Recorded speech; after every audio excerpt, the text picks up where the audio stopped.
से आप सभी, आई होप आप सभी ठीक होंगे। एप्लीकेशन इसको हिंदी में क्या बोलते हैं, अब सरलीकरण लिखा है देखो।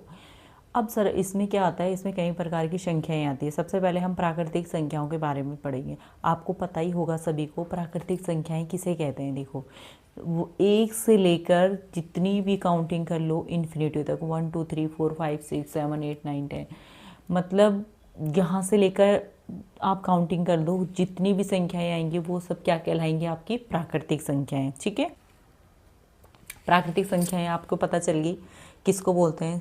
एक से लेकर 1 2 3 4 5 से लेकर इन्फिनिटी तक। ठीक है, अब आते हैं पूर्ण संख्याएं, किसको बोलते हैं। वो संख्या तभी पूर्ण मानी जाएगी जब उसमें शून्य आएगा। ठीक है, जब प्राकृतिक संख्याओं के साथ शून्य को लिया जाता है तो वो क्या कहलाती है, पूर्ण संख्या कहलाती है। जैसे 0 से लेकर 0 1 2 3 4 5 डैश डैश डैश इन्फिनिटी तक जाते हैं। ठीक है, अब आता है पूर्णांक। जब पूर्ण संख्याओं के साथ प्राकृतिक संख्याओं के ऋणात्मक मानों को और धनात्मक मानों को लिया जाता है तो उसको हम क्या बोलते हैं, पूर्णांक। ठीक है, ये है, ये कोई हमने 0 दिया, कोई पॉइंट है 0, ये नंबर लाइन है। यहाँ से इसकी राइट साइड में, 0 से राइट साइड में जितने भी अंक लिखे जाएंगे वो क्या होंगे, आपके पॉजिटिव होंगे, मतलब धनात्मक पूर्णांक होंगे। और लेफ्ट हैंड साइड में जितने भी लिखे जाएंगे वो ऋणात्मक पूर्णांक होंगे। ठीक है, ये नंबर लाइन है। तो आपको इतना समझ में आ गया होगा, धनात्मक पूर्णांक और ऋणात्मक पूर्णांक। फिर भी मैं इसकी डेफिनेशन आपको बता देती हूँ। धनात्मक पूर्णांक किसको बोलते हैं, शून्य से बड़ी, यानी यहाँ पे 0 दिख रहा आपको, इससे बड़ी जितनी भी संख्या है वो क्या कहलाएंगी, धनात्मक पूर्णांक। शून्य से बड़ी ये दिख रही ये देखो शून्य, शून्य से बड़ी यानी 0 से बड़ी जितनी भी संख्याएं पॉजिटिव होंगी वो सब क्या कहलाएंगे, आपकी धनात्मक पूर्णांक। और उसके बाद आता है ऋणात्मक पूर्णांक, यानी शून्य से सभी, शून्य से छोटी सभी संख्याएं क्या कहलाएंगी, ऋणात्मक पूर्णांक। तो पूर्णांक आपके 2 टाइप के होते हैं, पहला हो गया धनात्मक पूर्णांक, दूसरा होगा ऋणात्मक पूर्णांक। ठीक है, और भी होते हैं इसमें, जैसे गैर ऋणात्मक पूर्णांक किसको बोलते हैं। गैर ऋणात्मक पूर्णांक क्या होता है, शून्य तथा धन पूर्णांक मिलकर गैर ऋणात्मक पूर्णांक बनाते हैं। समझ में आ गया।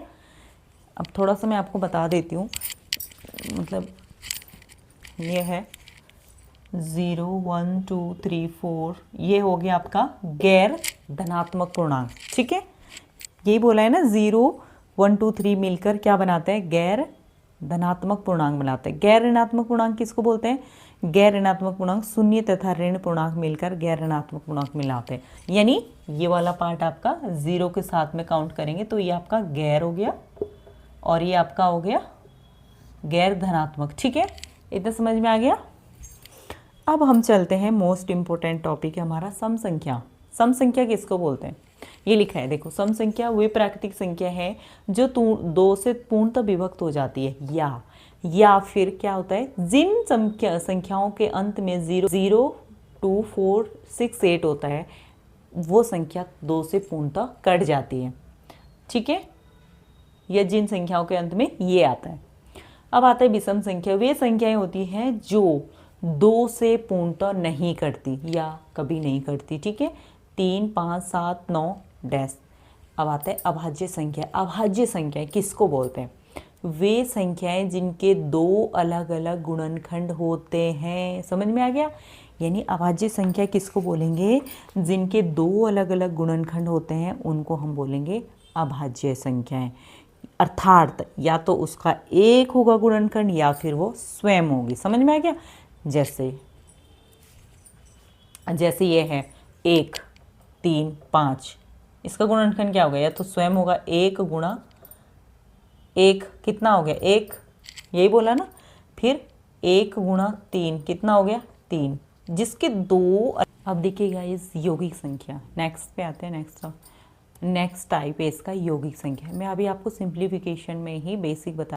यौगिक संख्या किसे बोलते हैं, वे प्राकृतिक संख्याएं जिसके 2 से अधिक गुणनखंड होते हैं। ठीक है, 2 से अधिक होते हैं। जैसे हमने यहाँ पे 4 को लिया, 4 का गुणनखंड क्या हो गया 2 गुणा 2। ठीक है, 6 का 2 गुणा 3, 8 का 2 गुणा 2 गुणा 2। ठीक है, 10 का 2 गुणा 2 और 12 का 2 गुणा 2 गुणा 2 गुणा 3, 4 तिया 12, 2 पंजे 10, 2 दूनी 4 दूनी 8, 2 तिया 6, 2 दूनी 4। समझ में आ गया? यानी यौगिक संख्या किसको बोलते हैं? वे संख्याएं जिसके 2 से अधिक गुणनखंड होते हैं। आई होप आपको ये समझ में आ गया होगा। अब मैं आपको देती हूँ क्वेश्चन, छोटे छोटे क्वेश्चन हैं जिसमें आपको क्या समझना है। ये आपकी यौगिक संख्याएं होगी। अब है ना तो यौगिक है ना तो यौगिक संख्या है,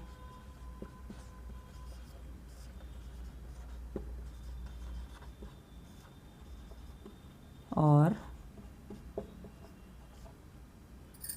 ना ही, ठीक है। सबसे छोटी अभाज्य संख्या बताओ। सबसे छोटी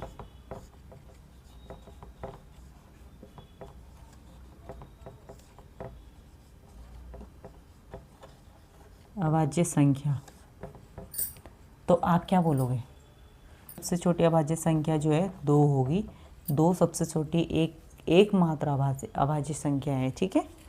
बहुत इंपॉर्टेंट टॉपिक है ये, इसको याद कर लेना। इस टाइप के क्वेश्चन आते हैं। दोनों का 2 प्राकृतिक संख्या है ना, 1। समझ में आ गया? तो इसको बोलते हैं हम सह अभाज्य।